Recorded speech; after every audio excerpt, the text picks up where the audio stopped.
السلام عليكم ورحمة الله وبركاته، ازيكم طلاب جريد 5؟ معاكم مستر أحمد إبراهيم في مادة الساينس، والنهاردة هناخد يونت 1 كونسيبت 2، وهناخد فيه آخر ليسون وهو ليسون 4.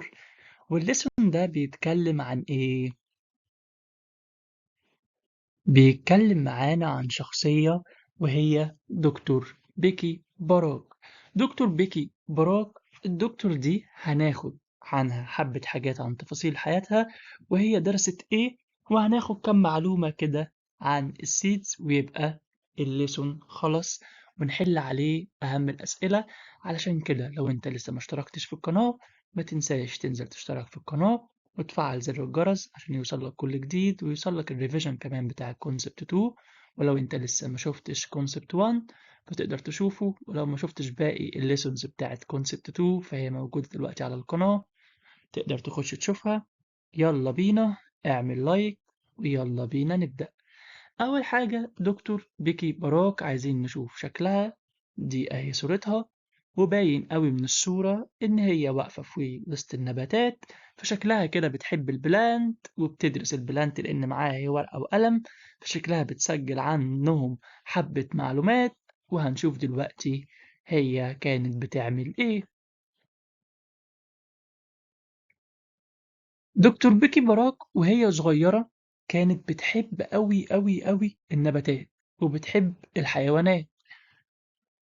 She always loved plant and animal since her childhood، منذ طفولتها.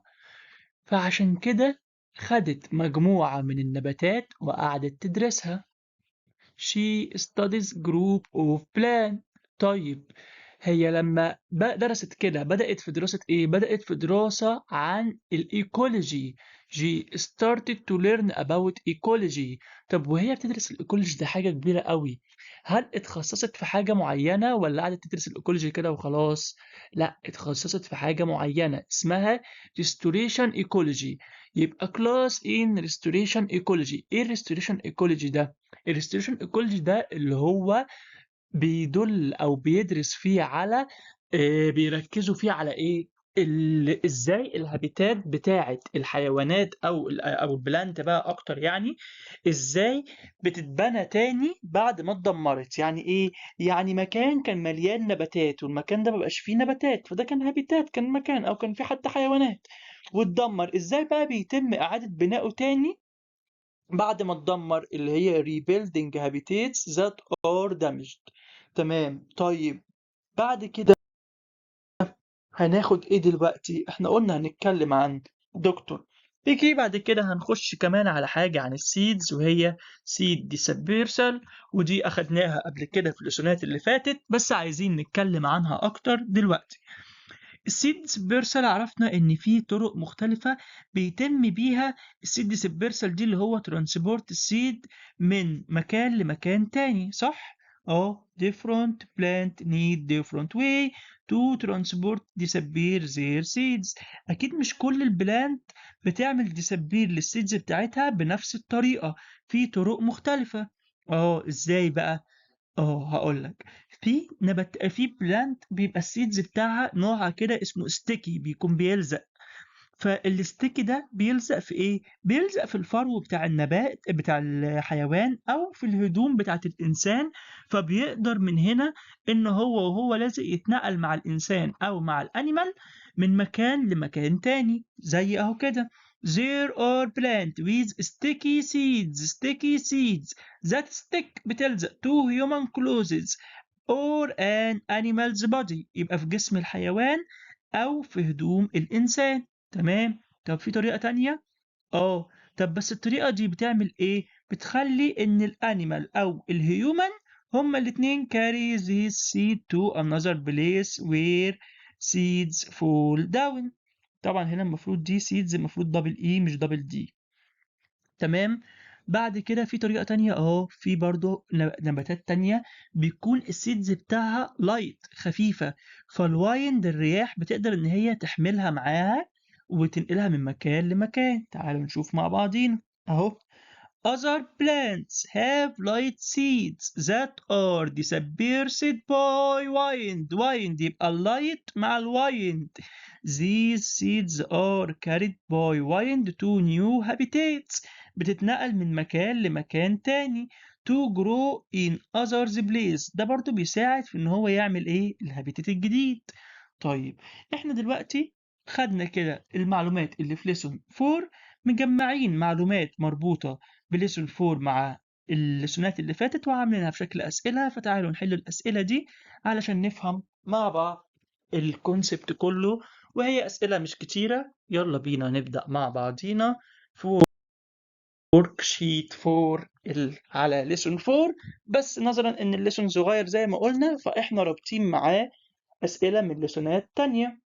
يلا بينا نبدأ بأول سؤال وهو complete the following sentence using the words. يعني كمل الجمل دي باستخدام الكلمات دي. أول حاجة we can't make a food web if we don't know type of. لو احنا ما نعرفش type of A that the animal eats. هنا طبعا مفيش نقط، هي بس الكلمة بعدت فهو النقط هنا بس. يعني we cannot make a food web. احنا مش هنعرف نعمل food web شبكة غذائية لو احنا ما نعرفش نوع ايه الانيمال بياكله. هل ما نعرفش نوع البرايمري كونسومر اللي الانيمال بياكله، ولا نوع الفود ويب، ولا نوع الفود؟ اكيد نوع الفود. لو انا مش عارف مثلا لو انا عندي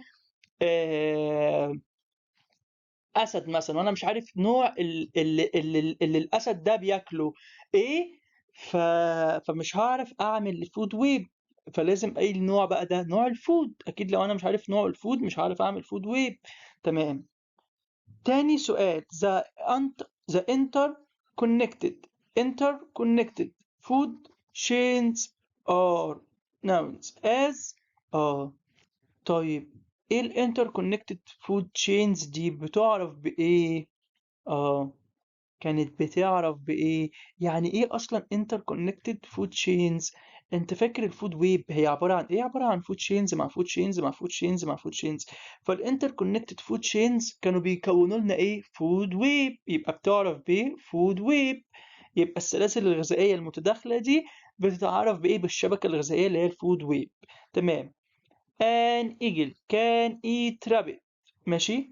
الايجل بياكل الرابت and mice وبياكل كمان المايس which are considered as اللي هو بيعتبر بقى ايه؟ هل ده انت دلوقتي هنا بتقول على الايجل اللي هو بياكل الرابت والمايس which are considered as ايه؟ بص خلي بالك علشان في كتير بيتلخبطوا هنا وبيعملوها تتري شاي كونسومرز على أساس إن الكلام راجع على الإيجل. لأ، بس هو الكلام راجع على المايس والرابت، لأن هو حتى قالك which are. هم دول بيعدوا إيه؟ بيعدوا برايمري كونسومر، إنما الإيجل تتري شاي كونسومر. هو هنا كان طبعا مش بتلخبط علشان ما فيش اصلا غير برايمري كونسيومر. بس لو كان في اختيارات تانية وكان في تتري شاي كونسيومر كان في ناس تتلخبط كتير وتعملها تتري شاي كونسيومر، لكن هم دول برايمري كونسيومر لان الكلام هنا بيعائد على مين؟ على المايس والرابتس. تمام. تمام. تاني حاجة او تاني سؤال study the opposite food web. عندنا هي food web، وعرفنا منين ان دي food web مش food chain؟ علشان اهو في كذا حاجة طالع منها أكتر من سهم. يعني البلانت طالع منه سهمين والأنيمال طالع منه سهمين. لكن لو كانت فود تشين كانت كل حاجة بيطلع منها سهم واحد وبيخش لها سهم واحد، إنما برضو هنا الهيومن داخل له سهمين. تمام. طيب the food web start with which are producer. مين هنا البروديوسر؟ هل البلانت ولا الانيمال ولا الانيمال رقم بي ولا الهيومن؟ اكيد البروديوسر هيكون مين؟ هيكون البلانت. يبقى واحد هتبقى بي. تمام. تمام. على نفس الشكل اهو نقلناه معانا. human can get energy from الهيومن اهو بياخد الانرجي بتاعته from مين؟ هل هنشوف هو بياكل مين؟ هو بياكل ده اهو وبياكل ده، يبقى بياخدها من البلانت وانيمال ايه. اروح اشوف الاختيار اللي بيقول بلانت وانيمال ايه. بلانت اند انيمال بي، لا انيمال بي ده الهيومن مش بياكله.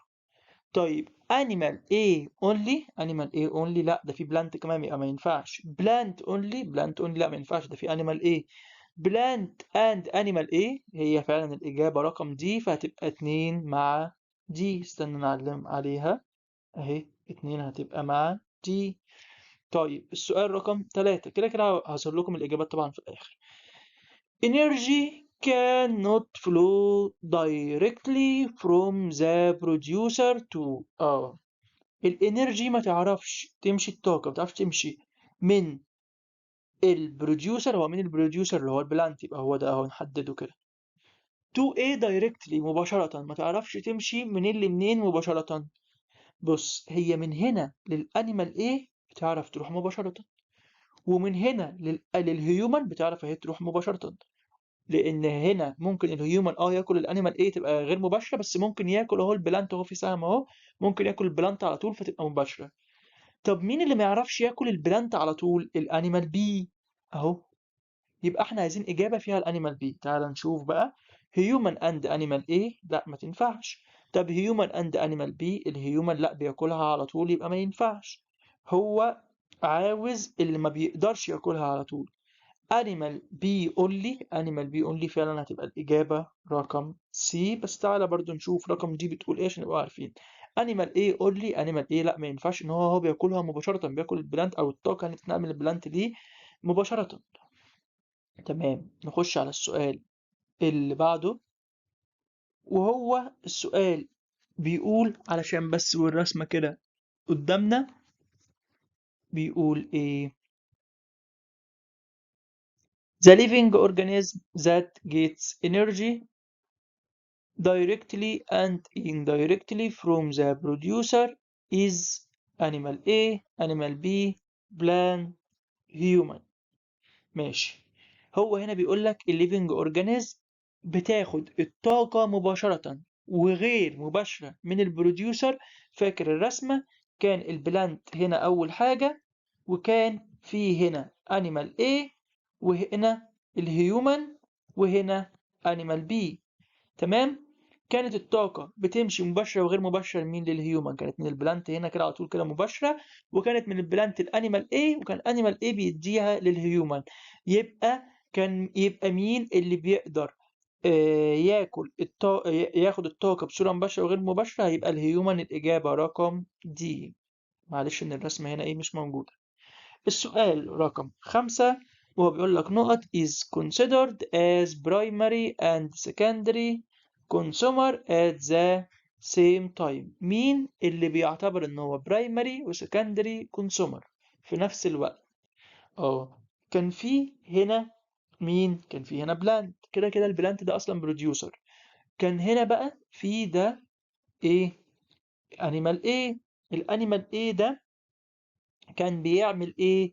كان بيبقى برايمري كونسومر عشان كان بياكل البلانت. هل هو كان سكندري كونسومر؟ لا ما كانش بياكل حاجة تانية. طب هنا كان فيه هيومن، الهيومن ده كان بياكل مين؟ كان بياكل البلانت، فده كده برايمري كونسومر. وكان بياكل انيمال ايه، فده كده سكندري كونسومر عشان اكل البرايمري كونسومر. وهو برايمري كونسومر عشان اكل البروديوسر اللي هو البلانت. يبقى الاجابة هتبقى الهيومن اللي هي رقم بي. تمام. سؤال بقى تاني study the ملوش علاقة بالرسمة اللي فاتت. بيقول لك study the following then choose the correct answer. عندنا sun وعندنا plant وعندنا grasshopper وفروج وسنake. Which of the following is necessary for several of living organisms. مين من دول مهم علشان الكائنات الحية تظل على قيد الحياة؟ هل البلان؟ طيب معنى ان احنا قلنا البلان يعني معنى كده ان الصن مش مهمة، والجراس هوبر مش مهمة، والفروج والسناك. تعالى بينا نتخيل حياتنا من غير الحاجات دي. لو احنا اخترنا البلانتاية دي وشلنا الشمس، باقي البلانت كله هيموت. وبعد ما احنا ناكل البلانتاية دي مش هيبقى عندنا بلانت تاني، فخلاص كده هيبقى ما عندناش بلانت. يبقى الشمس أهم من البلانت ولا البلانت أهم من الشمس؟ الشمس أهم. طيب لو اخترنا الجراس هوبر دي عبارة عن إيه؟ عبارة عن ممكن تبقى برايمري كونسومر، تكون بتاكل نباتات. طيب هي برايمري كونسومر، لو احنا اخترناها وما اخترناهاش البلانت، ما بقاش فيه بلانت، فايه اللي هيحصل؟ البرايمري كونسومر دي مش تبقى موجودة أصلا، لأن مش هتلاقي بلانت تاكله. وبعديها السكندري كونسومر مثلا اللي هو الفروج مش هيبقى موجود. وبعديها مثلا سكندري كونسومر تاني ولا تتر شاي كونسومر مثلا زي السناك مش هيبقى موجود، لأن مش هيلاقي الفروج اللي ياكلها. يبقى كده في حيوانات كتير هتموت. يبقى هل دي هي اللي مهمة، ولا الصن برضو أهم لأن هي اللي بتعمل البلانت؟ الصن أهم. طب الفروج أهم من الصن ولا الصن أهم؟ الصن أهم. السناك ولا الصن؟ الصن. طب ليه الصن مهمة؟ الصن بتدي انرجي للبلانت، فالبلانت من خلال الانرجي دي بيعرف يعمل ايه؟ make their own food، يعرف يعمل غذائه بنفسه. فلما بيعمل غذائه بنفسه بيقدر ان هو يبقى ايه؟ كونسومر ولا بروديوسر؟ يبقى بروديوسر، فبينتج غذائه، فيقدر ان هو النباتات باقي الكائنات تاكل منه. يبقى الصن هي اهم حاجة، فهتبقى الاجابة ذا صن. بس كده كده خلص معانا الموديل، حلينا بيه اسئلة على الدرس ده واسئلة على دروس فاتت برضه نجمع بيها معلومات.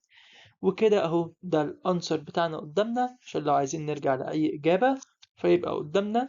ما تنسوش لو انتوا وصلتوا لحد هنا تشتركوا في القناة وتفعلوا زر الجرس. لو في أي سؤال اكتبوا لي في الكومنتات، ابعتوا الفيديو لزمايلكم عشان يستفادوا زي ما انتم استفدتم. وكان معاكم مستر أحمد إبراهيم، وأشوفكم في الريفيجن على كونسبت 2 بالكامل. سلام.